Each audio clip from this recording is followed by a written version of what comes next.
কত 6 বছর শুনলাম না, 6 বছর পূর্ণ হতে যাচ্ছে। আলহামদুলিল্লাহ অল্প সময়ে যথেষ্ট সুনাম অর্জন করেছে, যথেষ্ট ভূমিকা ইতিমধ্যে পালন করার একটা অবস্থানে এই প্রতিষ্ঠান উপনীত হয়েছে। শত শত ছেলে মেয়ে আপনাদের আমাদেরই সন্তান, তারা এই প্রতিষ্ঠানকে উসিলা করা এখান থেকে তারা ওই ফরজ জ্ঞান অর্জন করারও সুযোগ পাচ্ছে, আবার পাশাপাশি সমাজের প্রয়োজনীয় বাংলা, অঙ্ক, ইংরেজি শিক্ষারও সমন্বয় এখানে সাধন করা হয়েছে। এই ধরনের প্রতিষ্ঠানকে সর্বাত্মক সহযোগিতা করা এটা প্রতিটা মুমিন মুসলমানের জন্য ঈমানি ফরিজা, দায়িত্ব, কর্তব্য। আল্লাহর কোরআনে আল্লাহ পাক ইরশাদ করেছেন, তাআওয়ানু আলাল বিররি ওয়াত তাকওয়া।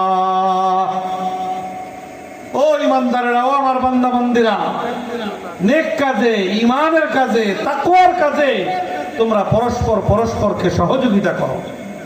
প্রতিষ্ঠান, শিক্ষা প্রতিষ্ঠান এটা একটা সামাজিক বিষয়, এটা সমাজের জন্য প্রয়োজন, এটা কিন্তু ব্যক্তিগত বিষয় নয়, এটা তো সমাজের প্রয়োজন। এই জন্য এই জাতীয় কাজে সমাজের সর্বশ্রেণীর মানুষের এটার সাথে সম্পৃক্ততা, এটার প্রতি আগ্রহ, এটাকে উৎসাহ প্রদান, এটা সমাজের প্রতিটা মানুষের দায়িত্ব এবং কর্তব্য। আলহামদুলিল্লাহ এখানে মাওলানা তিনি তার সামর্থ্যের আলোকে অর্থ দিয়ে যায়